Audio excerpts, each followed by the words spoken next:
서울의 심장부 테헤란로의 스카이라인을 지배하는 GFC 타워 최상층은 지독한 고요함에 잠겨 있었다. 바닥부터 천장까지 이어진 통유리창 너머로 거대한 도시가 개미처럼 분주하게 움직였지만 그 소음은 조금도 이 공간의 정적을 깨뜨리지 못했다. 이곳은 오로르 인베스트먼트의 심장이자 대표 한서연의 왕국이었다. 그녀는 거대한 흑단 책상에 앉아 태블릿 화면에 떠 있는 복잡한 재무제표를 응시하고 있었다. 그녀의 시선은 날카로운 메스처럼 숫자로 가득한 표를 갈랐다. 가늘고 긴 손가락이 화면을 쓸어내릴 때마다 수십억 원의 운명이 결정되었다. 수십 개의 계열사를 거느린 거대 기업의 존폐가 그녀의 손끝에 달려 있었지만 서연의 얼굴에는 어떤 감정의 동요도 드러나지 않았다. 차갑게 가라앉은 검은 눈동자와 굳게 닫힌 입술은 마치 정교하게 깎아 만든 얼음 조각상 같았다. 김 비서가 소리 없이 다가와 갓 내린 커피를 책상 위에 올려놓았다. 그는 서연을 5년 넘게 보좌해왔지만 여전히 그녀의 완벽한 통제력 앞에서는 숨을 죽이게 되었다. 그녀는 시선을 화면에 고정한 채 나지막이 물었다. 목소리는 낮고 부드러웠지만 그 안에는 거스를 수 없는 권위가 담겨 있었다. 유진그룹 관련 보고서는 어떻게 되었습니까? 조금 전 업데이트된 최종본입니다. 부채 비율은 예상보다 심각하고 현금 유동성은 거의 바닥을 드러냈습니다. 3분기 실적 발표 이후 주가 방어는 사실상 불가능할 것으로 보입니다. 김 비서는 간결하게 보고했다. 그는 그녀가 긴 설명을 좋아하지 않는다는 것을 잘 알았다. 서연은 잠시 움직임을 멈췄다. 유진그룹. 그 이름을 듣는 순간 그녀의 눈동자 깊은 곳에서 아주 미세한 파문이 일었다가 순식간에 사라졌다. 그녀는 화면을 껐다. 결정은 이미 내려졌다. 인수팀에 전하세요. 적대적 MA 플랜 B로 전환합니다. 자금은 무제한으로 지원할 테니 일주일 안에 지분 30%를 확보하라고. 그녀의 지시는 군더더기 없이 명확했다. 그것은 유진그룹에 대한 사형 선고나 다름없었다. 김 비서는 짧게 대답하고 물러났다. 사무실에는 다시 서연 혼자 남았다. 그녀는 자리에서 일어나 통유리창 앞으로 걸어갔다. 눈아래 펼쳐진 도시를 내려다보는 그녀의 뒷모습은 고독하고 위태로워 보였다. 수년간 그녀는 오직 이 순간을 위해 달려왔다. 복수심을 연료 삼아, 고통을 갑옷 삼아 스스로를 단련했다. 이제 그 끝이 보이고 있었다. 책상 위 작은 액자에는 환하게 웃고 있는 어린아이의 사진이 놓여 있었다. 그 사진을 볼 때만 그녀의 얼음 같은 표정에 희미한 온기가 감돌았다. 같은 시각 유진그룹 본사 사옥의 회의실은 절망적인 공기로 가득 차 있었다. 이게 말이 된다고 생각합니까? 한 달 사이에 주가가 30%나 폭락했습니다. 우리 회사가 곧 부도라도 날 것처럼 시장이 움직이고 있다고요. 한 이사가 고함을 치며 테이블을 내리쳤다. 그의 맞은편에 앉은 임원들은 모두 고개를 숙인 채 침묵을 지켰다. 그들의 시선은 상석에 앉은 부회장 강태준에게로 향했다. 강태준은 지끈거리는 관자놀이를 누르며 눈을 감았다. 며칠 밤을 새운 탓에 그의 얼굴은 창백하게 말라 있었고 잘 다려진 최고급 슈트는 그의 피로를 감추지 못했다. 그는 아버지인 강 회장이 병으로 쓰러진 후 실질적으로 그룹을 이끌고 있었지만 상황은 그가 감당하기에는 너무나 벅찼다. 마치 거대한 배가 암초에 부딪혀 서서히 침몰하는 것을 속수무책으로 지켜보는 선장과도 같았다. 해외 투자 유치는 모두 실패했습니다. 신규 사업은 자금난으로 중단되었고 은행권에서는 추가 대출을 거부하고 있습니다. 재무팀장의 보고는 비수처럼 나라와 태준의 가슴에 밝혔다. 회의실의 모든 공기가 그를 짓누르는 것 같았다. 그는 아버지의 평생이 담긴 이 거대한 제국이 자신에 대해서 무너져 내리는 것을 견딜 수 없었다. 그때 그의 비서가 다급하게 다가와 귓속말을 전했다. 어머니인 박미선 회장의 전화였다. 태주는 임원들에게 양해를 구하고 회의실을 빠져나왔다. 복도 끝에서 전화를 받자마자 수화기 너머로 얼음장처럼 차가운 어머니의 목소리가 흘러나왔다. 아직도 그 하찮은 회의를 붙들고 있는 거냐? 지금 네가 할 일은 그런 게 아니라는 걸 몰라? 질책으로 가득한 음성에 태주는 입술을 깨물었다. 그의 인생에서 어머니의 말은 언제나 법과도 같았다. 그는 단 한 번도 그 그늘에서 벗어나 본 적이 없었다. 죄송합니다, 어머니. 상황을 수습할 방법을 찾고 있습니다. 그의 목소리는 힘없이 기어들어갔다. 박 회장은 코웃음을 쳤다. 방법은 내가 이미 찾아놨다. 오로르 인베스트먼트라고 들어봤니? 최근 몇 년간 MA 시장의 포식자로 떠오른 곳이야. 그들의 자금력이라면 유진을 살릴 수 있어. 그녀의 말에는 한치의 의심도 없었다. 그녀는 언제나 그랬듯 모든 것을 자신의 뜻대로 통제할 수 있다고 믿었다. 태준의 얼굴이 굳어졌다. 오로르 인베스트먼트. 업계에서 그 이름을 모르는 사람은 없었다. 피도 눈물도 없는 기업 사냥꾼. 그들은 한 번 목표로 삼은 기업은 반드시 집어삼키는 것으로 유명했다. 그들에게 손을 내미는 것은 늑대에게 목을 내미는 것과 다름없었다. 어머니, 그들은 너무 위험합니다. 그들은 우리를 돕는 게 아니라 집어삼키려 들 겁니다. 그가 간신히 반박했다. 그래서 넌 이대로 유진이 무너지는 걸 구경만 하겠다는 거냐? 네 아버지가 평생을 바친 회사를 네 손으로 끝장낼 셈이야. 박 회장의 목소리가 날카로워졌다. 그 대표가 누군지는 모르겠지만 여자라고 하더군. 돈이면 뭐든 되는 세상이야. 네가 직접 가서 만나. 무슨 수를 써서라도 투자를 받아내. 네가 가진 모든 걸 이용해서라도. 알겠어. 전화는 일방적으로 끊겼다. 태주는 차가운 벽에 등을 기댄 채 허탈하게 서 있었다. 그는 다시 회의실로 돌아갈 수 없었다. 어머니의 명령은 절대적이었다. 그는 자신의 비서실에 연락해 오로르 인베스트먼트 대표와의 미팅을 잡으라고 지시했다. 그의 팀은 필사적으로 움직였다. 하지만 오로르의 문턱은 상상 이상으로 높았다. 수십 통의 전화와 이메일은 모두 비서선에서 차단되었다. 그들의 CEO는 철저하게 베일에 쌓여 있었고 언론에 노출된 적도 거의 없었. 며칠이 흘렀다. 유진그룹의 주가는 연일 최저점을 갱신했고 시장에는 파산설까지 나돌기 시작했다. 태주는 피가 마르는 심정이었다. 포기해야 할지도 모른다는 절망감이 그를 덮쳐올 때쯤 기적처럼 한 통의 이메일이 도착했다. 오로르 인베스트먼트에서 보낸 것이었다. 미팅을 수락하겠다는 내용이었다. 단, 장소와 시간은 자신들이 정하겠다는 조건이 붙어 있었다. 태주는 안도의 한숨을 내쉬었다. 마침내 한 줄기 빛이 보이는 것 같았다. 그는 자신이 누구를 만나러 가는 것인지 전혀 알지 못했다. 그저 유진그룹의 운명이 걸린 중요한 비즈니스 미팅이라고만 생각했다. 그는 과거의 아픔과 실수를 모두 잊은 채 오직 현재의 위기를 극복하는 데에만 몰두하고 있었다. 그 과거가 비수가 되어 자신의 심장을 겨누고 있다는 사실을 까맣게 모른 채 말이다.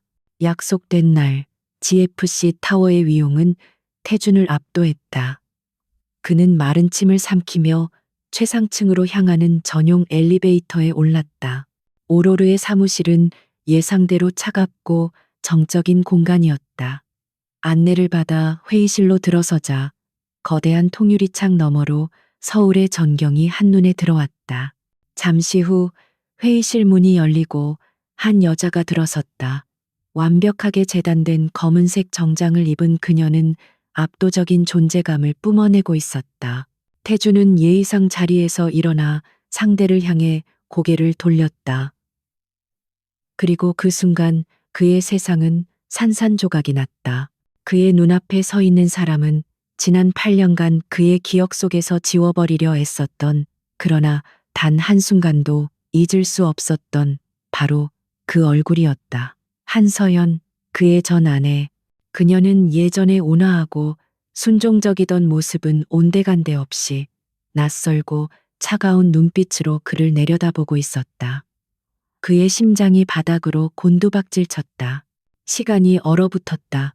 강태주는 그 자리에 못 박힌 듯 서서 눈앞의 여자를 응시했다. 공기 중에 모든 산소가 사라진 것처럼 숨이 막혔다. 그의 뇌는 눈앞의 현실을 받아들이기를 거부했다. 한서연. 그 이름은 그의 인생에서 가장 깊은 상처이자 지워지지 않는 죄책감의 동의어였다. 그런 그녀가, 죽은 듯이 사라졌던 그녀가 대한민국 경제계의 정점에 선 포식자가 되어 그의 앞에 나타난 것이다. 서연은 미동도 없이 그를 바라보았다. 그녀의 눈은 깊이를 알 수 없는 차가운 호수와 같아서 태주는 그 안에서 어떤 감정도 읽어낼 수 없었다. 증오도, 경멸도, 심지어 반가움조차도 없었다. 오직 텅 빈 무심함만이 존재할 뿐이었다. 그 무심함이 태준에게는 수천 개의 비수보다 더 아프게 파고들었다. 그녀는 과거의 한서연이 아니었다. 그녀는 그가 아는 모든 것을 지워버린 새로운 존재였다. 먼저 침묵을 깬 것은 서연이었다. 앉으시죠, 강태준 부회장님. 그녀의 목소리는 회의실의 서늘한 공기처럼 낮고 건조했다. 그 목소리에는 그와 공유했던 과거의 흔적이 단 하나도 남아있지 않았다. 태준 씨가 아닌 강태준 부회장님. 완벽한 타인을 대하는 호칭이었다. 태준은 로봇처럼 삐걱거리며 의자에 앉았다. 그의 손바닥은 식은땀으로 축축했다. 서연은 그의 맞은편에 앉아 태블릿을 켰다. 그녀의 움직임 하나하나에는 군더더기 없는 우아함과 권위가 묻어났다. 시간이 많지 않으니 본론부터 시작하겠습니다.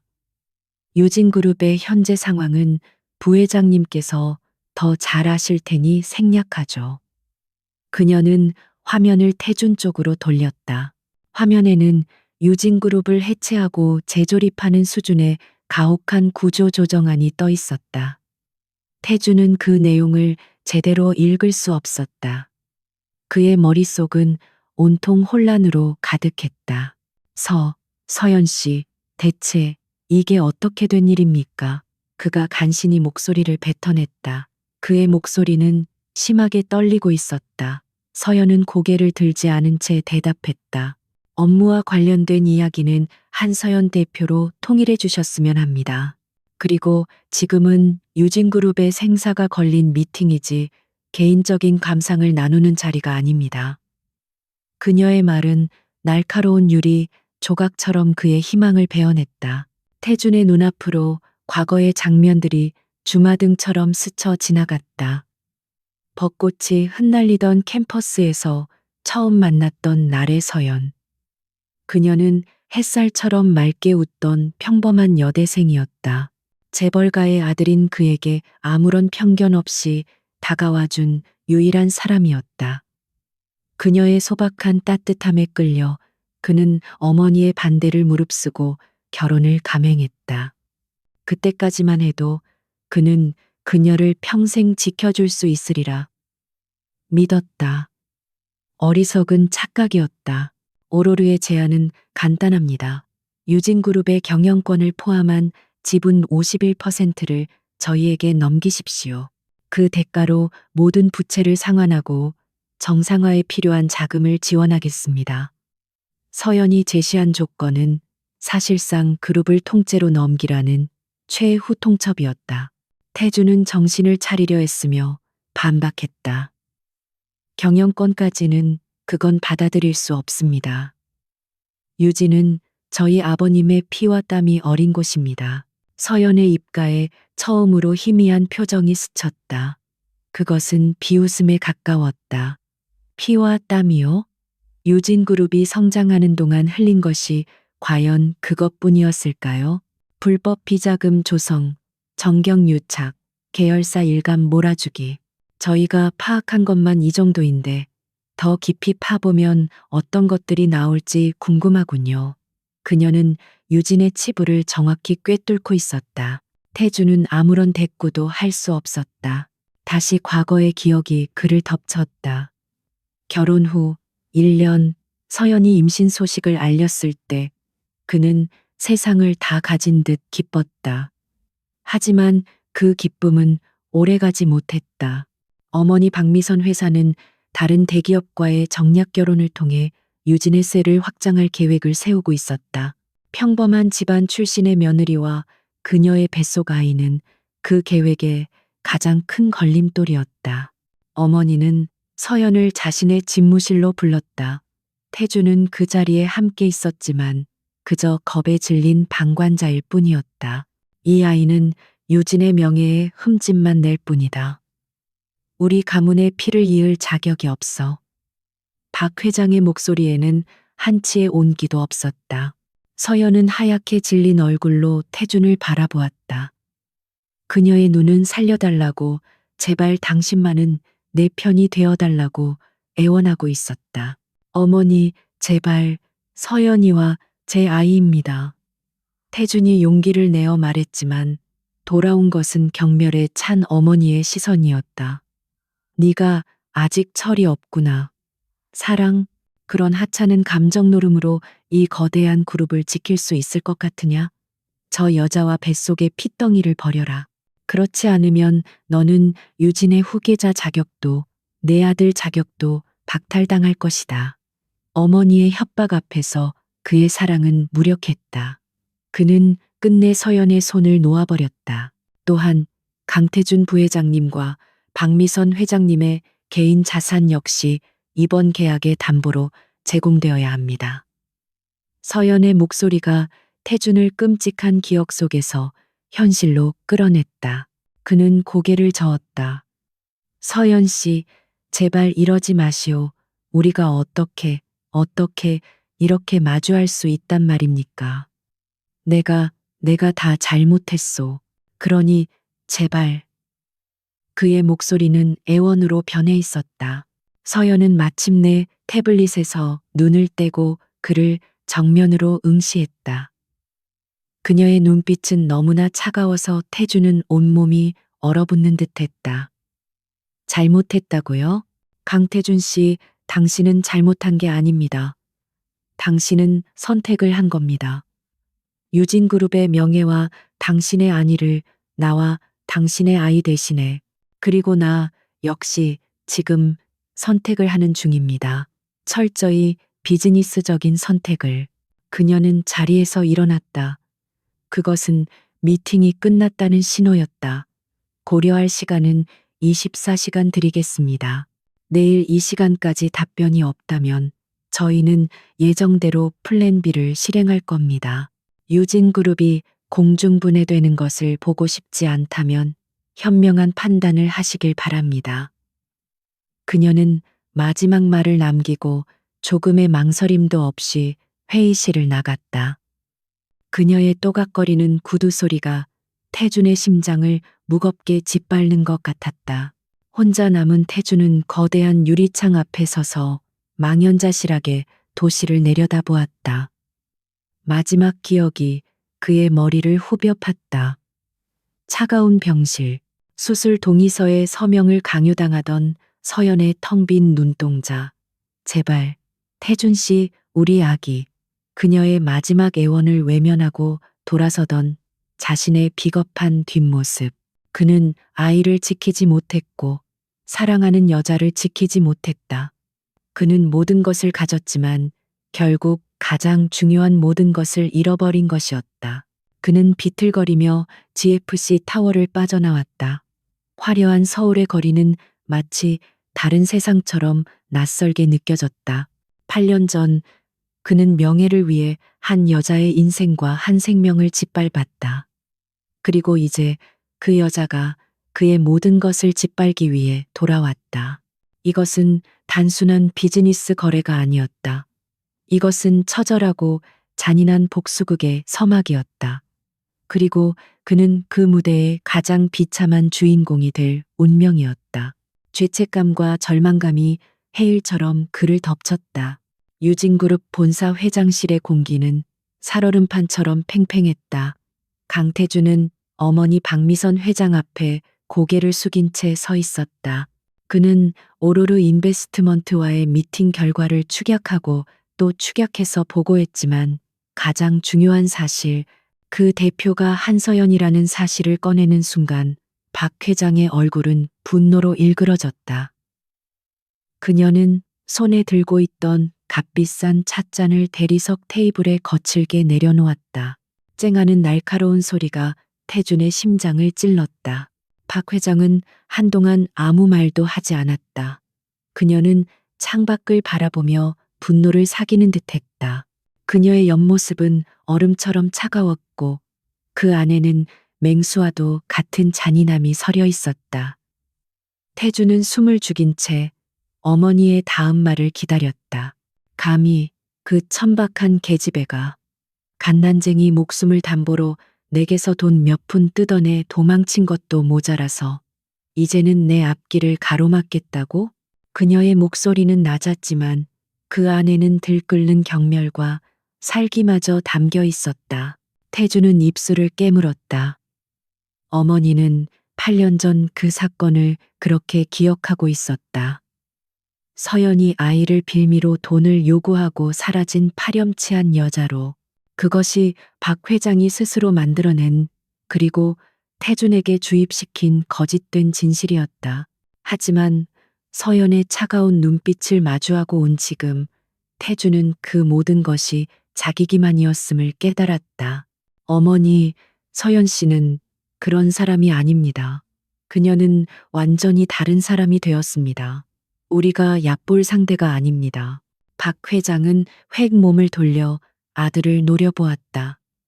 그녀의 눈빛은 실망과 분노로 가득했다. 아직도 그 계집에게 미련이 남은 것이냐? 네가 그깟 감정 때문에 유진을 이 지경으로 만든 것도 부족해서 이제 와서 적에게 동정심이라도 느끼는 게냐?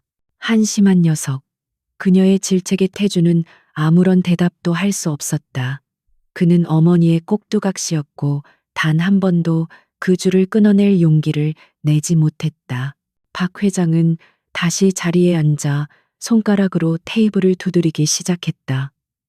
그것은 그녀가 무언가 잔인한 계획을 세울 때의 버릇이었다. 그 계집이 감히 내게 도전장을 내밀었겠다. 좋다. 8년 전에 뿌리 뽑지 못한 것을 후회하게 만들어주지. 여우가 호랑이 가죽을 뒤집어 쓴다고 호랑이가 되는 것은 아니야. 본래 있던 자리 시궁창으로 다시 끌어내려 주겠다. 그녀는 즉시 비서실장을 호출했다. 그날 이후 금융시장에는 오로르 인베스트먼트를 향한 악의적인 공격이 시작되었다. 출처를 알 수 없는 부정적인 루머가 증권가를 떠돌았다. 오로르가 사실은 불법 자금으로 움직이는 페이퍼 컴퍼니라는 소문, 해외 투자 계약에서 심각한 문제를 일으켰다는 소문들이 꼬리를 물고 퍼져나갔다. 동시에 박 회장은 자신의 정계 인맥을 총동원했다. 국세청은 아무런 예고 없이 오로르 한국지사에 대한 특별 세무조사에 착수했다. 이것은 유진그룹이 위기에 처한 상대를 굴복시킬 때 사용하던 전형적인 방식이었다. 언론을 이용해 평판을 무너뜨리고 권력기관을 이용해 숨통을 조이는 것. 박 회장은 한서연이라는 여자가 이런 전방위적인 압박 속에서 금방이라도 무너져 내릴 것이라 확신했다. 그녀는 서연이 여전히 8년 전 자신의 말 한마디에 벌벌 떨던 무력한 여자라고 착각하고 있었다. 하지만 GFC 타워 최상층의 한서연은 흔들리지 않았다. 그녀는 자신의 사무실에서 거대한 스크린을 통해 유진 측의 공격을 실시간으로 지켜보고 있었다. 김 비서가 걱정스러운 얼굴로 보고했다. 국세청 조사관들이 들이닥쳤습니다. 주요 거래은행들에서도 압박이 들어오고 있다고 합니다.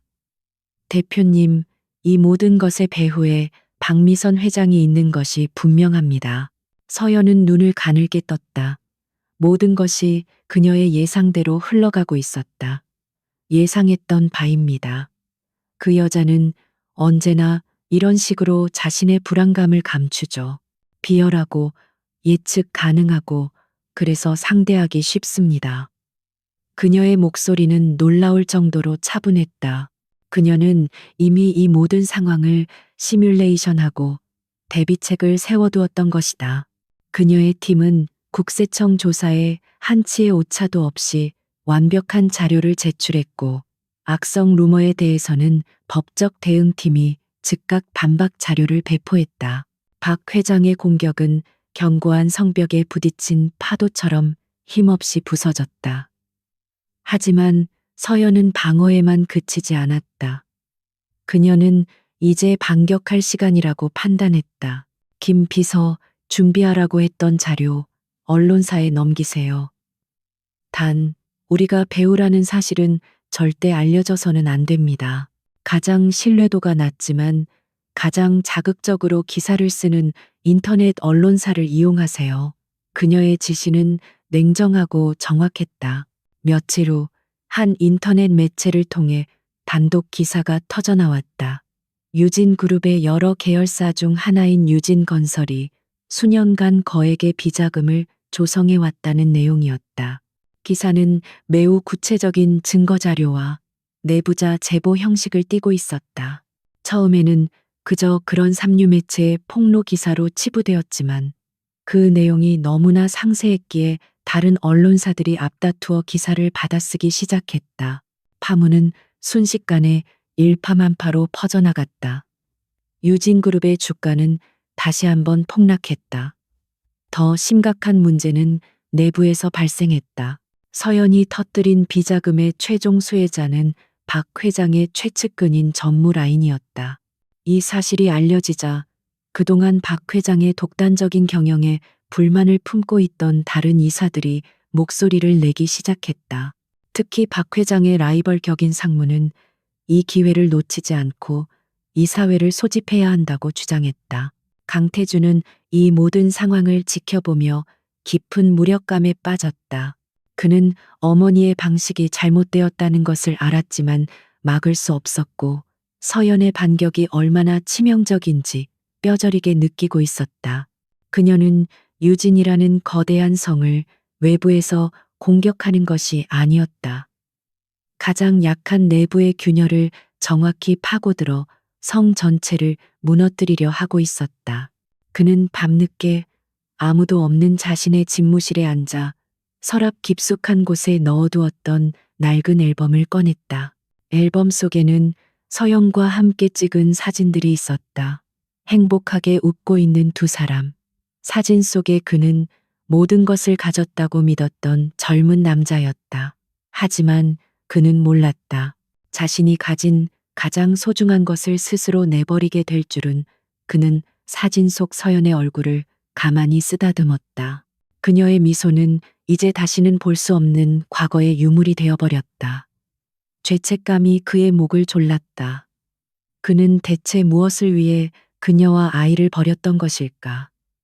유진의 명예? 그 더러운 비자금으로 지탱되는 것이 명예란 말인가?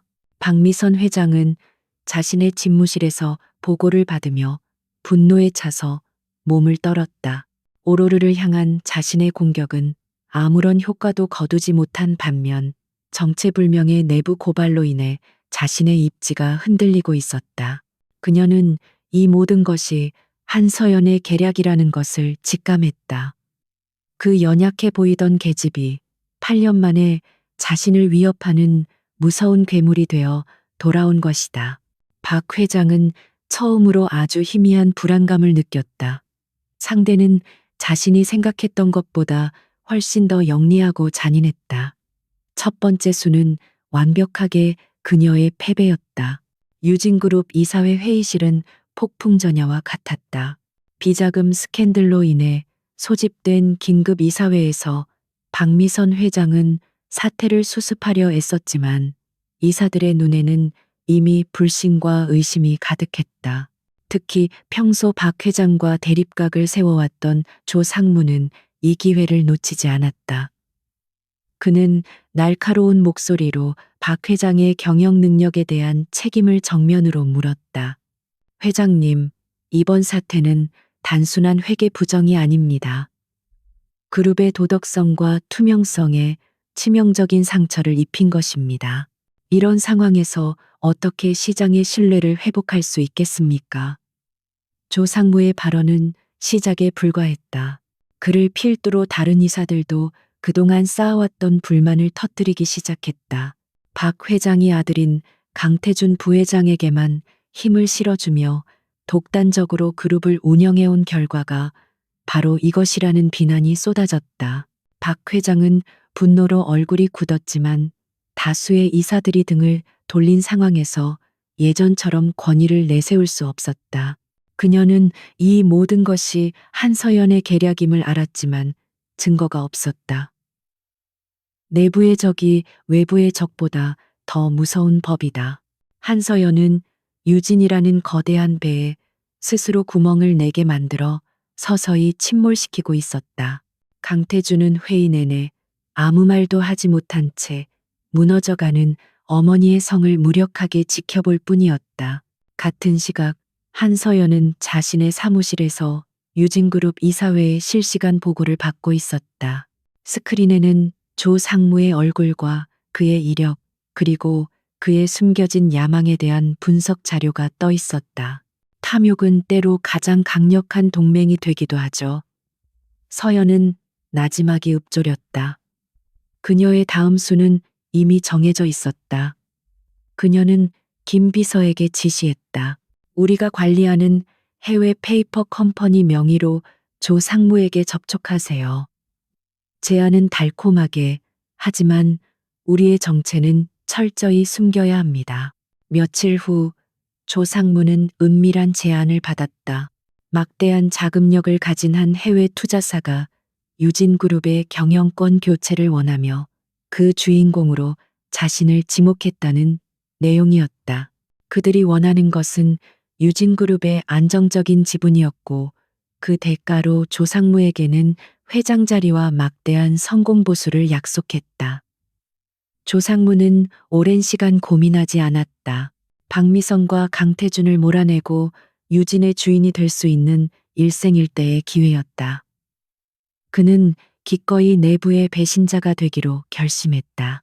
강태준은 회사가 안팎으로 무너져 내리는 것을 더 이상 지켜볼 수만은 없었다. 어머니의 방식은 더 이상 통하지 않았고 서연의 전략은 예측조차 할 수 없었다. 그는 이 전쟁을 멈출 방법은 단 하나뿐이라고 생각했다. 바로 과거의 한서연에게 호소하는 것. 그는 어리석게도 그녀의 마음속 어딘가에 아직 과거의 온정이 남아있을 것이라는 신락 같은 희망을 품었다. 그는 수소문 끝에 서연이 매일 밤 늦게까지 회사에 남는다는 것을 알아냈다. 그날 밤 태주는 GFC 타워 주차장에서 몇 시간을 기다려 퇴근하는 서연의 차를 막아섰다. 서연은 차에서 내렸다. 그녀의 얼굴에는 어떤 놀라움도 없었다. 마치 그가 올 것을 알고 있었다는 듯한 표정이었다. 이런다고 달라질 건 아무것도 없습니다. 강태준 씨, 시간 낭비하지 마시죠. 그녀의 목소리는 밤 공기처럼 차가웠다.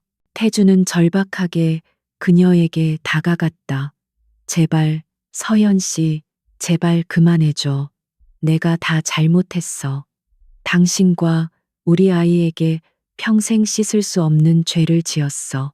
하지만 유진은 우리 아버지가 평생을 바친 곳이야.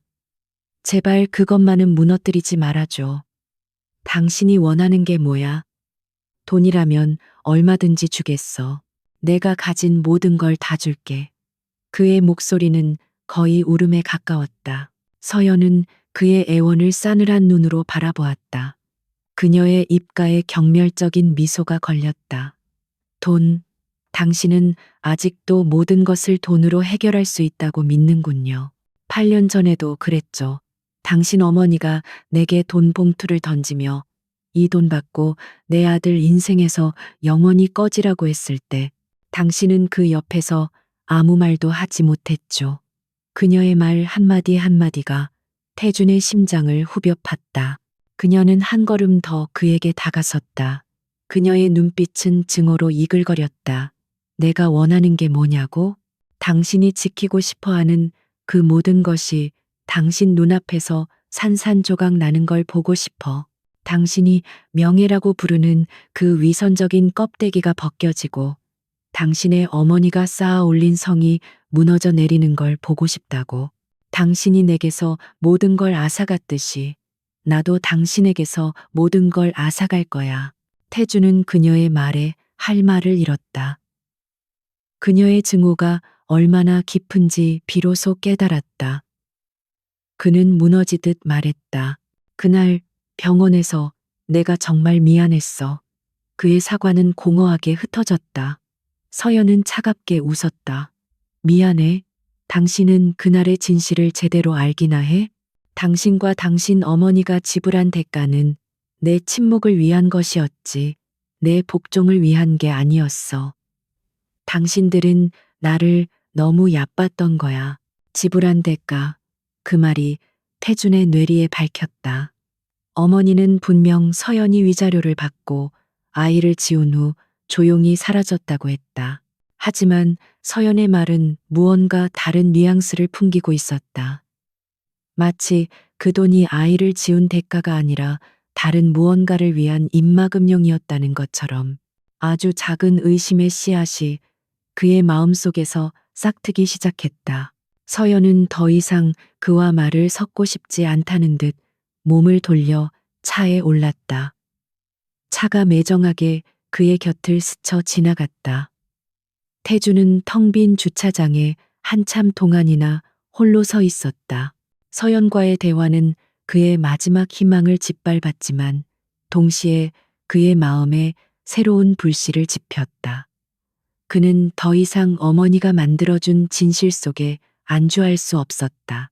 8년 전 그날 대체 무슨 일이 있었던 것인지 그는 자신의 눈으로 직접 확인해야만 했다. 그날 밤 태주는 자신의 서재에서 밤을 새웠다. 그는 8년 전 서연이 입원했던 병원의 이름을 검색했다. 세강병원. 지금은 이름이 바뀐 채 다른 재단에 인수된 상태였다. 그는 당시 병원장이었던 사람과 산부인과 과장의 이름을 찾아내려 애썼다. 정보는 희미했고 대부분은 이미 퇴직하거나 다른 곳으로 옮긴 후였다. 하지만 그는 포기하지 않았다. 이것이 그의 유일한 속죄의 시작일지도 모른다고 생각했다. 한편 유진그룹의 조상무는 해외 투자사라는 유령의 손을 잡았다. 그는 이사들을 포섭하고 박 회장의 비리를 수집하며 반란을 준비하기 시작했다. 유진그룹 내부의 균열은 이제 누구도 막을 수 없는 거대한 균열이 되어가고 있었다. 한서연이 설계한 복수의 무대는 이제 가장 잔인한 클라이맥스를 향해 차근차근 완성되어 가고 있었다. 강태준의 조사는 벽에 부딪혔다. 8년 전 세강병원의 기록은 마치 증발이라도 한 것처럼 사라져 있었다. 병원 측은 재단이 바뀌면서 과거의 진료 기록 일부가 유실되었다는 형식적인 답변만 되풀이했다. 당시 근무했던 의사와 간호사들의 행방을 찾는 것 또한 쉽지 않았다. 태주는 거대한 벽 앞에서 무력감을 느꼈다. 어머니의 힘이 그가 진실에 접근하는 것을 막고 있다는 불길한 예감이 들었다. 답답함과 절망감 속에서 그는 결국 가장 어리석고 충동적인 방법을 선택했다. 한서연을 직접 미행하는 것이었다. 그는 그녀의 약점을 찾고 싶었다. 이 지옥 같은 복수극을 멈출 수 있는 아주 작은 실마리라도 찾고 싶었다. 그는 스스로도 자신의 행동이 얼마나 비참한지 알고 있었지만 달리 방법이 없었다. 그는 며칠 동안 유령처럼 서연의 뒤를 밟았다. 서연의 일상은 기계처럼 정확하고 빈틈이 없었다. 회사와 집, 그 두 곳을 오가는 것이 전부였다. 그녀가 사는 최고급 주상복합 아파트는 차가운 요새처럼 보였다. 태주는 그녀가 저 차가운 공간에서 홀로 무슨 생각을 하며 밤을 보내는지 상상조차 할 수 없었다. 포기해야 할지도 모른다고 생각하던 어느 날 저녁, 서연의 차는 평소와 다른 방향으로 향했다. 그녀의 차는 화려한 도심을 벗어나 조용한 주택가에 있는 작은 공원 앞에 멈춰섰다. 태주는 멀찌감치 차를 세우고 숨을 죽였다. 서연이 차에서 내리는 순간 공원 놀이터에서 놀고 있던 한 아이가 달려나왔다. 엄마, 아이는 활짝 웃으며 서연의 품에 안겼다. 그 순간 태주는 자신의 눈을 의심했다. 얼음 여왕 같던 한서연의 얼굴이 완전히 다른 사람처럼 변해 있었다. 그녀는 아이를 품에 꼭 안고 볼에 입을 맞추었다. 그녀의 얼굴에는 태준이 과거에 사랑했던 그리고 영원히 잃어버렸다고 생각했던 따뜻하고 부드러운 미소가 피어올랐다. 그녀의 눈빛은 사랑과 행복으로 가득 차 있었다. 아이와 함께 있는 서연은 오로르의 냉혹한 대표가 아닌 그저 평범하고 다정한 엄마일 뿐이었다. 태주는 마치 망치로 머리를 한 대 얻어맞은 듯한 충격에 휩싸였다. 그는 차 안에서 몸을 숨긴 채 두 사람을 멍하니 바라보았다. 아이는 서연의 손을 잡고 조잘조잘 오늘 있었던 일들을 이야기했고, 서연은 무릎을 굽혀 아이와 눈을 맞추며 다정하게 들어주었다. 저녁 노을이 두 사람을 부드럽게 감싸고 있었다. 너무나 평화롭고 완벽한 그림이었다. 태주는 그 그림 속에 자신이 들어갈 자리는 조금도 없다는 사실을 깨달았다.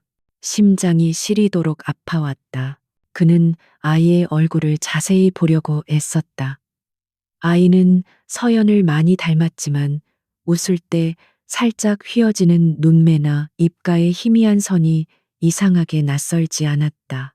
그것은 태준 자신의 어린 시절 사진 속에서 수없이 보았던 바로 그 모습이었다. 심장이 쿵하고 바닥으로 떨어지는 것 같았다. 아니야, 그럴 리가 없어. 그는 필사적으로 고개를 저었다. 하지만 의심은 맹독처럼 그의 온몸으로 퍼져나갔다. 그는 손가락으로 햇수를 세어보았다. 아이는 대략 7, 8살 정도로 보였다. 8년 전 서연이 떠났던 바로 그 해였다. 시간은 끔찍할 정도로 정확하게 맞아떨어졌다. 그의 머릿속이 하얗게 비어버렸다. 만약 그 아이가 그날 자신이 지키지 못했던 바로 그 아이라면 생각만으로도 숨을 쉴 수가 없었다. 그는 떨리는 손으로 운전대를 잡고 도망치듯 그곳을 빠져나왔다. 그날 이후 강태준의 세상은 완전히 뒤바뀌었다. 유진그룹의 경영 위기도 어머니의 분노도 더 이상 그의 관심사가 아니었다. 그의 온 신경은 오직 그 아이, 한서연의 아들에게로 향했다. 그는 결국 신뢰할 수 있는 흥신소에 사람을 붙였다. 아이의 신상에 대해 알아봐 달라고. 단, 절대 서연이 눈치채게 해서는 안 된다는 조건을 수십 번이나 강조했다. 그는 진실을 마주할 용기는 없었지만 확인하지 않고는 단 하루도 버틸 수 없었다. 태준이 개인적인 혼란 속에서 허우적거리는 동안 박미선 회장은 복수의 칼날을 갈고 있었다. 기업을 흔드는 방식이 통하지 않자 그녀는 더욱 비열하고 잔인한 방법을 선택했다. 한서연이라는 개인을 사회적으로 매장시켜 버리기로 결심한 것이다. 그녀는 자신의 정보팀에게 서연의 과거를 샅샅이 뒤지라고 명령했다. 그녀가 태준을 만나기 전에 모든 행적을 먼지 하나까지 털어내라고 지시했다. 박 회장의 목표는 명확했다. 서연을 돈을 노리고 재벌가에 접근한 부도덕하고 문란한 여자로 만드는 것이었다. 사실이 아니어도 상관없었다. 그럴듯한 거짓과 자극적인 스캔들을 만들어내 가장 질이 나쁜 타블로이드 신문과 인터넷 매체에 뿌리면 그만이었다. 대중은 진실 따위에는 관심이 없다. 그들은 그저 흥미로운 이야깃거리를 원할 뿐이다. 그녀는 서연의 명예를 진흙탕 속에 처박아 다시는 재기할 수 없도록 만들 작정이었다. 어머니와 아들은 각자 다른 길에서 폭주하기 시작했다. 한 사람은 맹목적인 증오에 사로잡혀 파멸을 향해 돌진하고 있었고, 다른 한 사람은 끔찍한 진실의 실마리를 붙잡고 과거의 죄를 향해 위태롭게 다가가고 있었다. 그들은 같은 핏줄을 나누었지만 이제는 서로 다른 세상에서 서로 다른 목표를 향해 달려가고 있었다. 그들의 운명이 교차하는 지점에는 상상조차 할 수 없는 거대한 파국이 기다리고 있었다. 며칠 후 태주는 흥신소로부터 첫 번째 보고서를 받았다. 얇은 서류 봉투였지만 그 무게는 천근만근처럼 느껴졌다. 그는 떨리는 손으로 봉투를 열었다. 안에는 아이의 증명사진 몇 장과 간단한 신상 정보가 적힌 문서가 들어 있었다. 그는 사진 속 아이의 얼굴을 뚫어지게 쳐다보았다. 보면 볼수록 아이의 얼굴에는 자신의 어린 시절이 겹쳐 보였다. 그리고 그의 시선은 신상 정보 마지막 줄에 멈췄다. 이름 한민준, 나이 만 7세, 모 한서연, 부 미상, 태주는 미상, 외정 이라는 두 글자에서 눈을 떼지 못했다. 아버지 없음, 그의 심장이 미친 듯이 울리기 시작했다. 불가능하다고 여겼던 의심이 이제는 끔찍한 확신이 되어 그의 온몸을 올가매고 있었다. 아이는 살아 있었다. 그의 아이가, 그가 버렸던 아이가 세상에 살아 있었다. 박미선 회장이 준비한 폭풍은 예상보다 더 거세고 악랄했다. 어느 날 아침 약속이라도 한 듯 수십 개의 인터넷 매체와 타블로이드 신문에 한서연의 사생활을 폭로하는 기사들이 쏟아져 나왔다. 기사의 내용은 충격적이었다. 그녀가 대학 시절부터 돈 많은 남자들을 상대로 스폰서 관계를 맺어왔다는 이야기, 강태준에게 의도적으로 접근해 결혼에 골인했다는 주장, 심지어 오로르의 성공 뒤에도 보이지 않는 남자의 도움이 있었다는 음해까지. 기사들은 교묘하게 조작된 사진과 익명의 증언들을 버무리며 한서연을 부도덕하고 탐욕스러운 여자로 매도했다. 대중은 자극적인 가십에 열광했다. 오로르 인베스트먼트의 카리스마 넘치는 여성 CEO는 순식간에 추악한 스캔들의 주인공으로 전락했다. 유진그룹의 위기 상황은 이 가십 뒤로 완전히 잊히는 듯했다. 박 회장은 자신의 집무실에서 이 모든 상황을 지켜보며 만족스러운 미소를 지었다. 명예를 더럽히는 것, 그것이야말로 상대방을 가장 고통스럽게 무너뜨리는 방법이었다. 오로르 인베스트먼트의 사무실은 그야말로 전쟁터였다. 직원들은 쉴 새 없이 울리는 전화를 받으며 대응하느라 정신이 없었다. 홍보팀과 법무팀은 긴급 회의를 계속하며 격앙된 목소리로 대책을 논의했다. 하지만 이 폭풍의 눈과도 같은 회의실 중앙에서 한서연은 놀라울 정도로 침착했다. 그녀는 스크린에 떠 있는 자신에 대한 온갖 끔찍한 기사들을 무표정한 얼굴로 읽어내려가고 있었다. 대표님, 이대로는 안 됩니다. 즉각 반박 성명을 내고 모든 언론사를 상대로 소송을 제기해야 합니다. 홍보팀장이 다급하게 외쳤다. 서연은 천천히 고개를 들어 그를 바라보았다. 그녀의 눈빛은 흔들림이 없었다. 물론 그렇게 할 겁니다. 하지만 그보다 더 중요한 것이 있어요. 이 폭풍을 일으킨 바람의 근원지를 대중에게 똑똑히 보여주는 것. 그녀는 이미 모든 준비를 끝마친 상태였다. 서연의 지시에 따라 오로르의 대응은 신속하고 체계적으로 이루어졌다. 먼저 법무팀은 공식 입장을 발표했다.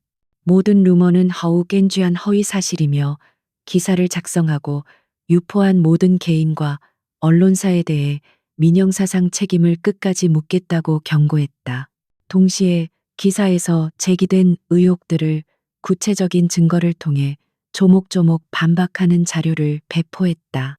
그녀의 대학 동기들과 교수들의 실명 인터뷰, 조작된 사진의 원본 등이 공개되자 여론은 조금씩 술렁이기 시작했다. 하지만 이것은 서막에 불과했다. 서연이 준비한 진짜 반격은 그 다음이었다. 그녀의 팀은 이번 흑색 선전의 배우를 추적한 결과물을 공개했다. 최초로 루머를 퍼뜨린 PR 대행사가 유진그룹이 자금을 댄 유령 회사라는 증거, 그리고 유진그룹의 한 임원이 그 대행사 대표와 은밀하게 만나는 장면이 담긴 영상이 한 유력 시사 주간지를 통해 터져나왔다. 상황은 순식간에 뒤집혔다. 대중의 분노는 이제 한서연이 아닌 유진그룹을 향했다. 위기에 처한 거대 기업이 자신들에게 투자하려던 경쟁 기업의 대표를 사회적으로 매장하기 위해 비열한 공작을 벌였다는 사실에 여론은 들끓었다. 재벌의 추악한 갑질, 여성 기업인에 대한 비열한 인격 살인과 같은 헤드라인이 포털 사이트를 도배했다. 유진그룹의 주가는 역사상 최저점으로 곤두박질 쳤고 그룹의 이미지는 회복 불가능할 정도로 추락했다. 박 회장의 회심의 일격은 오히려 자신의 심장을 찌르는 자충수가 되어 돌아왔다. 강태주는 이 모든 과정을 지켜보며 온몸의 피가 차갑게 식는 것을 느꼈다. 아이가 살아있다는 충격에 더해 어머니가 8년 전과 똑같은 방식으로 서연을 짓밟으려 했다는 사실에 그는 구역질이 났다. 그는 더 이상 참을 수 없었다. 그는 어머니의 집무실 문을 거칠게 열고 들어갔다. 그의 손에는 이번 사태를 다룬 기사들이 떠 있는 태블릿이 들려 있었다. 박 회장은 아들의 분노에 찬 얼굴을 보고도 눈 하나 깜짝하지 않았다. 네가 지금 무슨 짓이냐, 노크도 없이.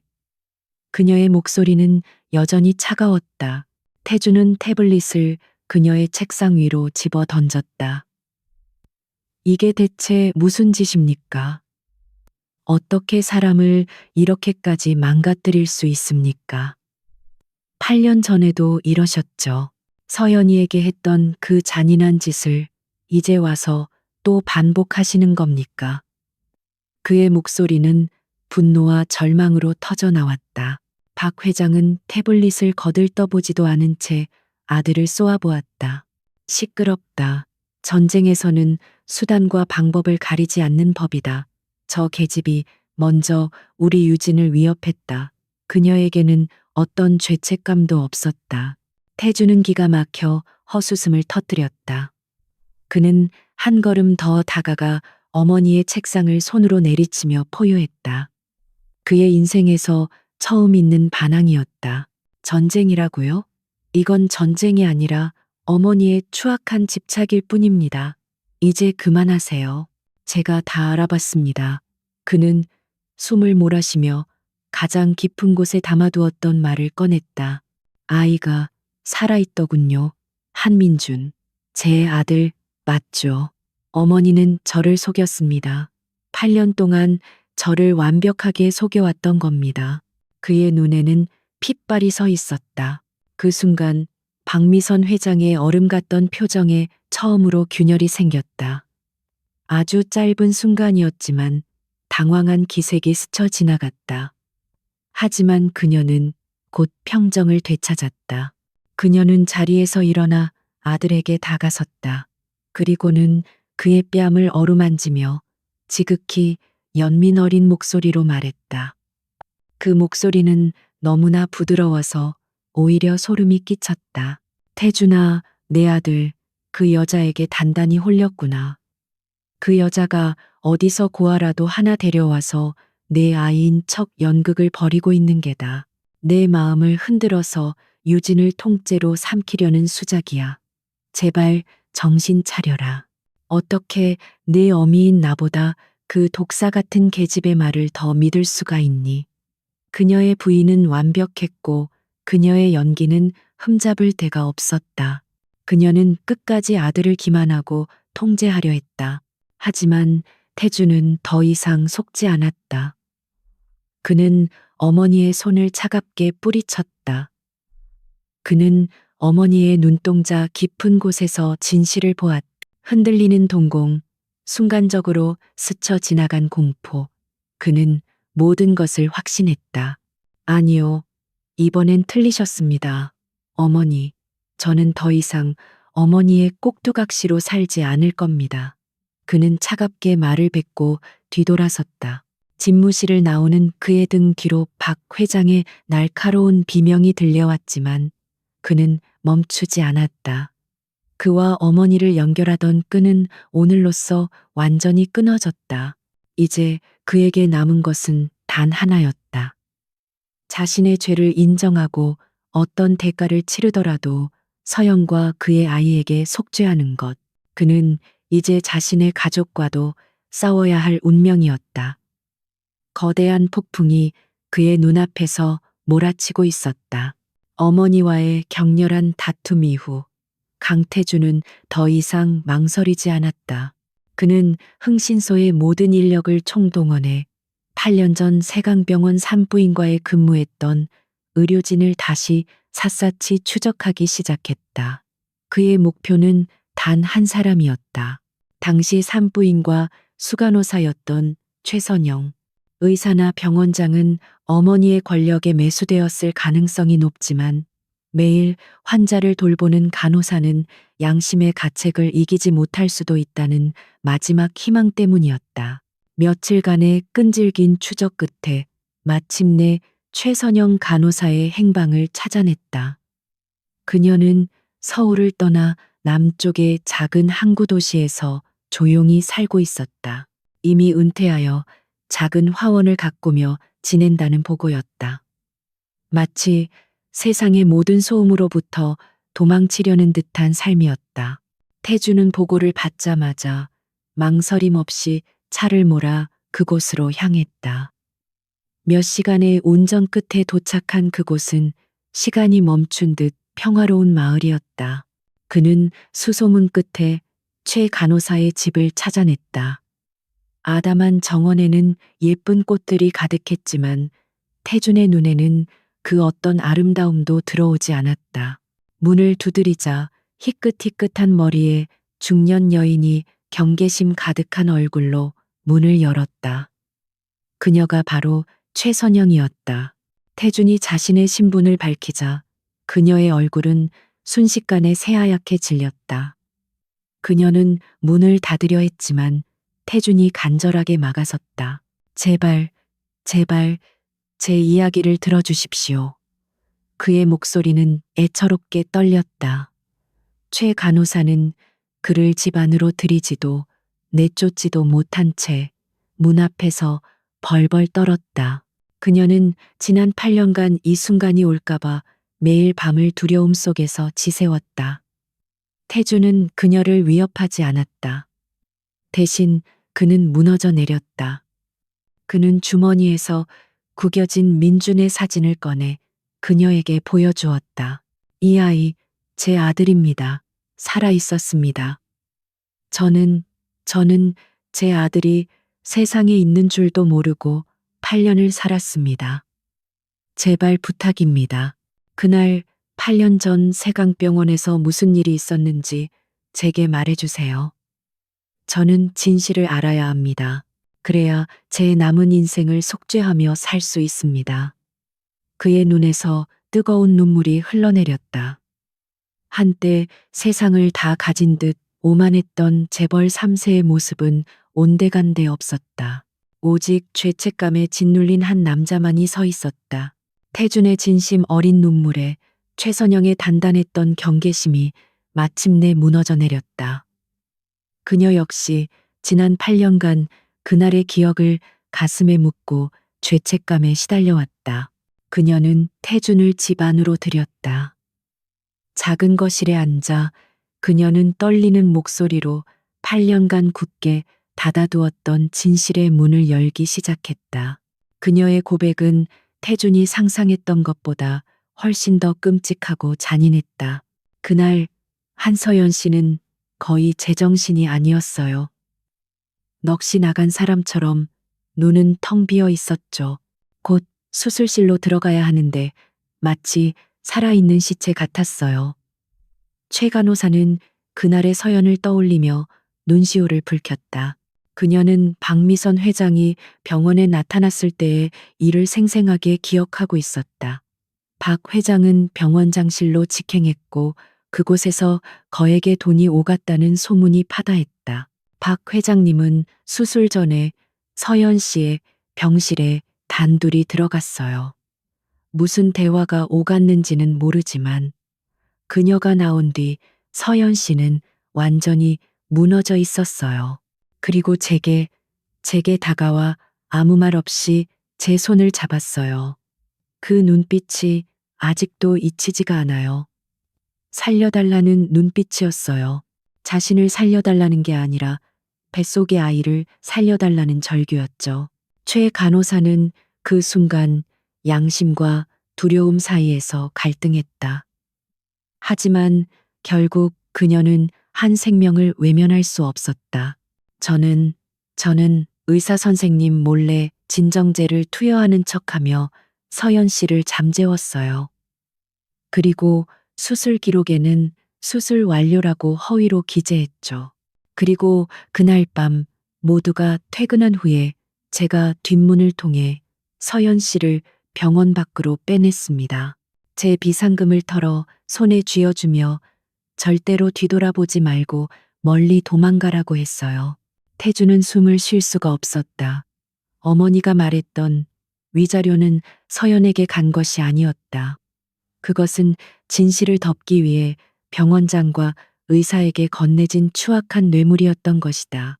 어머니는 서연이 아이를 지우고 돈까지 뜯어낸 파렴치한 여자라는 거짓말로 아들인 자신을 완벽하게 속였고 서연에게는 씻을 수 없는 누명을 씌웠다. 그는 희생자를 가해자로 둔갑시킨 범죄의 공모자이자 가장 어리석은 방관자였다. 최 간호사는 서랍에서 낡은 봉투 하나를 꺼냈다. 그 안에는 8년 전 서연이 미처 서명하지 못했던 수술 동의서 원본이 들어 있었다. 그녀가 차마 버리지 못하고 간직해온 그날의 유일한 증거였다. 이걸 언젠가 당신이 진실을 찾아올 때를 대비해 보관하고 있었어요. 제 죄를 조금이라도 씻고 싶어서. 그녀는 눈물을 흘리며 동의서를 태준에게 건넸다. 태준은 그 얇은 종이 한 장을 받아들고 오열했다. 그의 울음은 더 이상 슬픔이 아니었다. 그것은 자신의 어리석음에 대한 통렬한 자책이었고 되돌릴 수 없는 과거에 대한 참혹한 절규였다.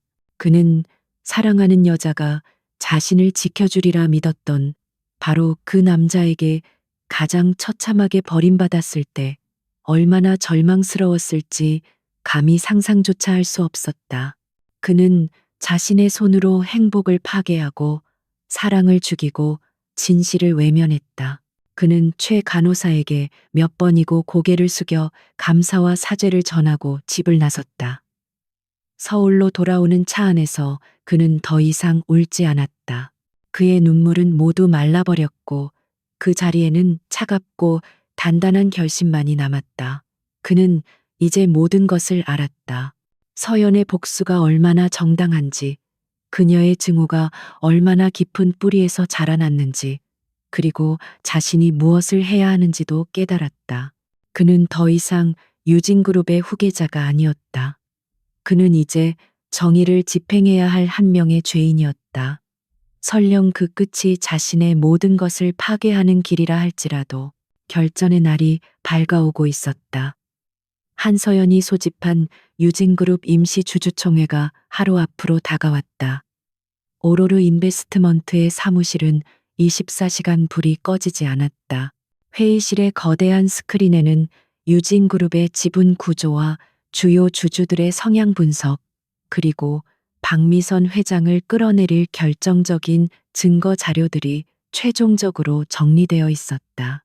수년간 치밀하게 수집해온 비자금 흐름도, 주가 조작 정황, 그리고 이번 흑색 선전의 배후를 입증하는 자료까지 모든 준비는 끝났다. 서연은 밤늦도록 회의실을 지켰다. 그녀의 팀원들은 긴장감 속에서도 한치의 오차 없이 움직였다. 그들은 지난 몇 년간 오직 이 순간을 위해 달려왔다. 서연은 그들의 노고를 알고 있었지만 어떤 격려의 말도 하지 않았다. 그녀의 존재 자체가 팀에게는 가장 강력한 동력이었다. 그녀는 창밖의 어두운 도시를 내려다보며 8년 전 아무것도 가진 것 없이 절망 속에서 도망쳐야 했던 그날 밤을 떠올렸다. 내일은 그 모든 고통을 끝내는 날이었다. 같은 시각 유진그룹 내부에서는 보이지 않는 쿠데타가 막바지에 이르렀다. 조상무는 오로르 측의 비밀스러운 지원 약속을 믿고 박미선 회장에게 등을 돌린 이사들과 주요 주주들을 규합하는 데 성공했다. 그는 유진을 살리기 위해서는 박 회장 일가를 경영에서 완전히 배제해야 한다며 그들을 설득했다. 고립된 박미선 회장은 이 거대한 배신의 흐름을 전혀 감지하지 못했다. 그녀는 여전히 자신의 인맥과 자금력으로 충분히 주주총회를 막아낼 수 있다고 굳게 믿고 있었다. 강태주는 이 모든 싸움에서 한 발 물러나 있었다. 최선영 간호사를 만난 이후 그는 회사에 출근하지 않았다. 어머니의 수십 통이 넘는 전화도 받지 않았다. 그에게 유진그룹의 경영권 다툼은 이제 아무런 의미도 없었다. 그의 머릿속은 온통 서영과 아들 민준에 대한 생각, 그리고 내일 자신이 해야 할 일에 대한 결심으로 가득 차 있었다. 그는 이 모든 것을 끝내기 전에 단 한 번이라도 아들을 제대로 보고 싶었다. 그날 저녁 태주는 서연과 민준이 함께 사는 조용한 주택가로 차를 몰았다. 그는 서연에게 용서를 구하거나 유진을 위해 선처를 호소할 자격이 없다는 것을 잘 알았다. 그는 그저 멀리서라도 자신의 모든 것이 파멸하기 전에 아들의 모습을 눈에 담고 싶었다. 그는 집 건너편 길가에 차를 세우고 조용히 기다렸다. 어둠이 내려앉은 거리는 고요했고 집 창문에서는 따뜻한 불빛이 새어나오고 있었다. 얼마 후 서연의 차가 골목으로 들어섰다. 그녀는 집 앞에 차를 세우고 내렸다. 여전히 업무 전화를 받는지 그녀의 표정은 날카롭고 긴장되어 있었다. 그 순간 현관문이 열리며 민준이가 뛰어나왔다. 엄마, 아이의 목소리는 태준의 심장을 그대로 관통했다. 태준은 핸들을 쥔 손에 힘을 주었다. 서연은 전화를 끊고 아이를 향해 환하게 웃으며 팔을 벌렸다. 바로 그때였다. 민준이의 손에 들려있던 작은 장난감 자동차가 또르르 굴러 도로로 떨어졌다. 장난감은 하필이면 태준의 차 바로 앞에서 멈췄다. 아이는 장난감을 주우려 아무런 망설임 없이 차도로 뛰어들었다. 민준아, 서연의 비명 같은 목소리가 들려왔다. 태주는 순간적으로 차문을 열고 내릴 뻔했다. 아주 잠시 아버지와 아들은 불과 몇 미터의 거리를 두고 마주 섰다. 민준이는 낯선 남자를 보고는 걸음을 멈칫하며 호기심 어린 눈으로 태준을 올려다보았다. 아이의 맑은 눈동자는 자신을 꼭 빼닮아 있었다. 태준은 가슴이 미어지는 것 같았다. 그는 아이를 향해 아주 희미하고 슬픔으로 가득 찬 미소를 지어 보였다. 아무 말도 할 수 없었다. 무슨 말을 할 자격도 없었다. 그저 단 한 번도 불러보지 못한 아들의 얼굴을 가슴에 새길 뿐이었다. 서연은 급히 달려와 아이의 어깨를 감싸 안으며 자신 쪽으로 끌어당겼다. 그녀는 경계심 가득한 눈으로 태준을 노려보았다. 하지만 그녀의 눈빛 속에는 분노만이 있는 것이 아니었다. 아주 깊은 슬픔과 체념, 그리고 아들을 지키려는 어미의 본능적인 두려움이 뒤섞여 있었다. 두 사람은 아무 말 없이 잠시 서로를 바라보았다. 그 짧은 침묵 속에서 수만 가지 감정이 오갔다. 서연은 결국 민준이를 데리고 서둘러 집 안으로 들어갔다. 현관문이 닫히는 순간까지 태주는 그 자리에서 움직일 수 없었다. 이 짧고 고통스러운 만남은 그의 결심을 흔들지 않았다. 오히려 더욱 단단하게 만들었다. 저렇게 해맑고 순수한 아이가 자신의 아버지와 할머니가 저지른 더러운 죄의 그늘 아래서 살게 할 수는 없었다. 민준이의 미래를 위해서라도 과거의 모든 죄는 반드시 단죄되어야 했다. 그는 조용히 차를 몰아 그 동네를 빠져나왔다. 더 이상 그에게 미련이나 망설임은 없었다.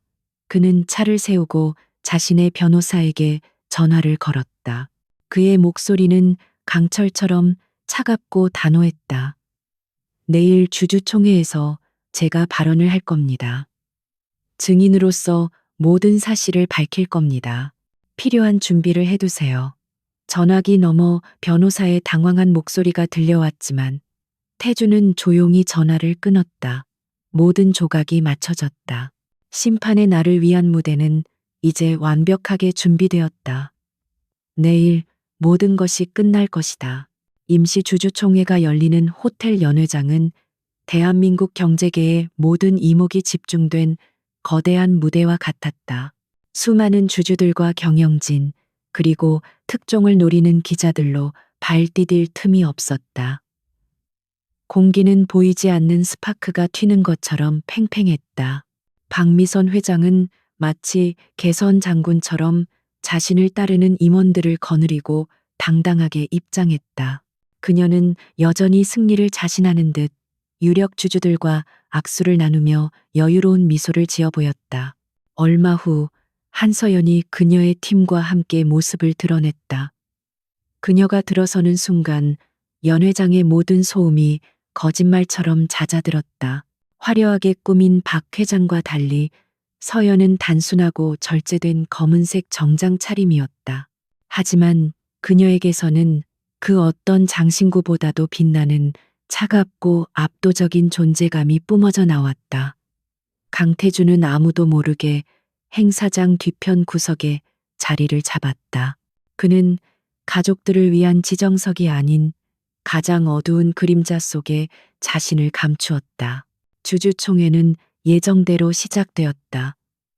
의장의 개회 선언이 끝나자마자 박미선 회장 측이 먼저 포문을 열었다. 그들은 이번 주주총회 소집 자체가 유진그룹을 음해하려는 외부 세력의 부당한 공격이라며 경영진 해임안을 상정조차 할 수 없다고 주장했다.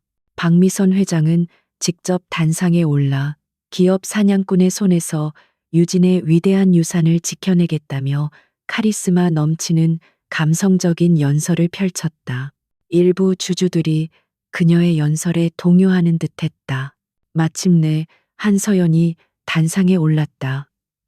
그녀는 연설을 하지 않았다. 대신 그녀의 뒤편에 있는 거대한 스크린의 시선을 고정시켰다.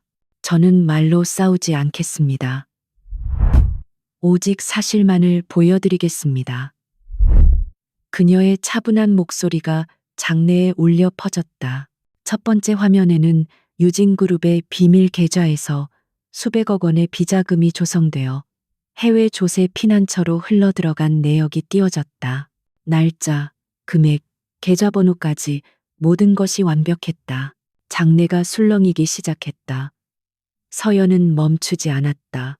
다음 화면에는 유진그룹이 실적 악화를 숨기기 위해 자회사들을 동원해 주가를 조작한 정황이 담긴 내부 이메일과 회의록이 공개되었다. 그리고 마지막으로 그녀의 사생활을 음해했던 PR 대행사에 유진그룹의 자금이 흘러 들어간 송금 내역과 박미선 회장의 지시가 담긴 녹취 파일이 연 회장에 울려 퍼졌다. 이것이 여러분이 믿고 따르는 리더의 민낯입니다. 모든 것이 무너져 내렸다. 주주들은 경악했고 기자들은 미친 듯이 카메라 플래시를 터뜨렸다. 박미선 회장은 얼굴이 새하얗게 질린 채 자리에서 벌떡 일어났다. 거짓말, 모두 조작된 거야. 저 여자가 유진을 삼키려고 벌이는 쇼라고. 그녀의 침착함과 위엄은 온데간데 없었다. 궁지에 몰린 맹수처럼 비명을 지를 뿐이었다. 연 회장은 순식간에 아수라장이 되었다. 바로 그 순간이었다. 행사장 뒤편에 서 있던 강태준이 천천히 앞으로 걸어 나왔다. 소란스럽던 장내는 그의 예상치 못한 등장에 다시 한번 정적에 휩싸였다. 모든 시선이 그에게로 쏠렸다. 모두가 그가, 유진그룹의 유일한 후계자인 그가 어머니를 위해 변호에 나설 것이라 예상했다. 그는 단상으로 올라가 마이크를 잡았다. 그의 얼굴은 창백했고 눈은 붉게 충혈되어 있었지만 그의 목소리는 이상할 정도로 또렷했다. 한서연 대표님이 말씀하신 모든 것은 전부 사실입니다. 그의 첫마디는 폭탄과도 같았다. 박 회장은 아들을 믿을 수 없다는 표정으로 바라보았다. 태주는 그녀를 외면한 채 말을 이었다. 하지만 한 대표님은 가장 중요하고 가장 끔찍한 범죄에 대해서는 말씀하지 않으셨습니다. 장부에는 기록되지 않는 범죄, 돈이 아니라 여러분이 그토록 소중히 여기는 명예라는 이름으로 저질러진 범죄입니다. 그는 떨리는 숨을 한번 고르고 자신의 가장 치욕스럽고 비겁했던 과거를 대중 앞에 꺼내놓기 시작했다. 저는 8년 전 한서연이라는 여자를 사랑했고 아내로 맞았습니다. 그녀는 제 아이를 임신했습니다. 하지만 저희 어머니는, 박미선 회장님은 그 아이가 유진 가문의 명예에 흠이 된다고 했습니다. 곧 있을 다른 기업과의 합병에 방해가 된다고 했습니다. 그의 목소리는 점점 더 떨렸다. 그래서 저희 가족은 서연 씨에게 아이를 지울 것을 강요했습니다. 명예를 지키기 위해 아직 태어나지도 않은 제 아이를 죽이라고 했습니다. 장내는 이제 숨소리 하나 들리지 않았다. 태주는 자신의 죄를 고백하며 흐느꼈다. 저는 그 모든 것을 지켜보기만 했습니다. 그녀를 지켜주지 못했습니다. 제 아이를 지켜주지 못했습니다. 그리고 8년 동안 어머니가 만든 거짓말을 믿고 살았습니다. 그는 마침내 고개를 들어 무표정한 얼굴로 자신을 바라보는 서연을 향해 시선을 고정했다. 그의 눈에서 뜨거운 눈물이 폭포수처럼 쏟아져 내렸다. 어머니는 제게 아이가 사라졌다고 말했습니다. 서연 씨가 돈을 받고 떠났다고 말했습니다. 그 모든 것이 거짓이었습니다. 그는 모든 것을 포기한 사람처럼 절규했다. 제 아이는, 제 아들은 살아 있습니다.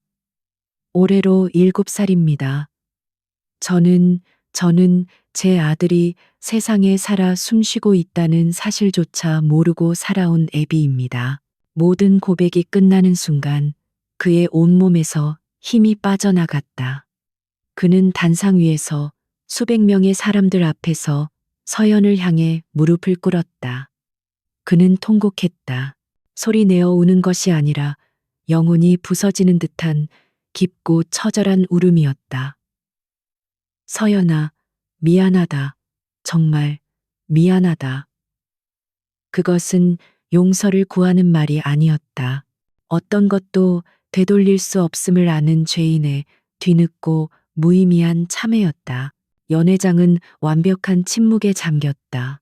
오직 수십 개의 카메라 플래시만이 소리 없이 터지며 대한민국 최고 재벌가의 가장 치욕적인 순간을 역사에 기록하고 있었다. 박미선 회장은 무릎 꿇고 오열하는 아들을 보며 공포와 절망에 질린 표정으로 굳어버렸다. 서연은 자신 앞에서 무너져 내린 남자를 조용히 내려다보았다. 수년간 얼어붙어 있던 그녀의 눈에서 마침내 뜨거운 눈물 한 방울이 흘러내렸다. 심판은 끝났다. 주주총회장의 그날 강태준의 고백은 한 왕국의 종말을 알리는 신호탄이었다. 그가 무릎을 꿇고 오열하던 장면은 다음날 모든 신문과 방송의 헤드라인을 장식했다. 대한민국을 지배하던 거대 재벌 유진그룹의 신화는 그렇게 가장 치욕적이고 처절한 방식으로 막을 내렸다. 박미선 회장은 기자들에게 둘러싸인 채 넋이 나간 표정으로 연회장을 빠져나갔다. 그것이 대중이 본 그녀의 마지막 모습이었다. 몇 주 후 태풍이 휩쓸고 지나간 자리는 고요했다.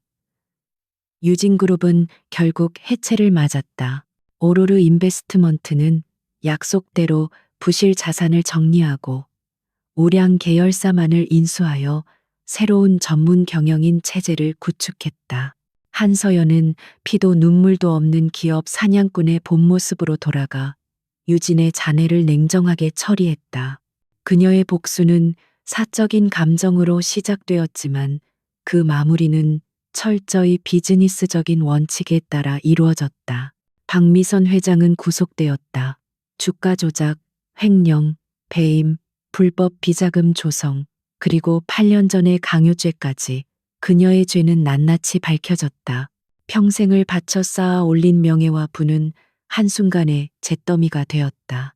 철옹성 같던 구치소에서 그녀는 자신의 아들이 던진 돌에 무너져 내린 성을 망연자실하게 바라볼 뿐이었다.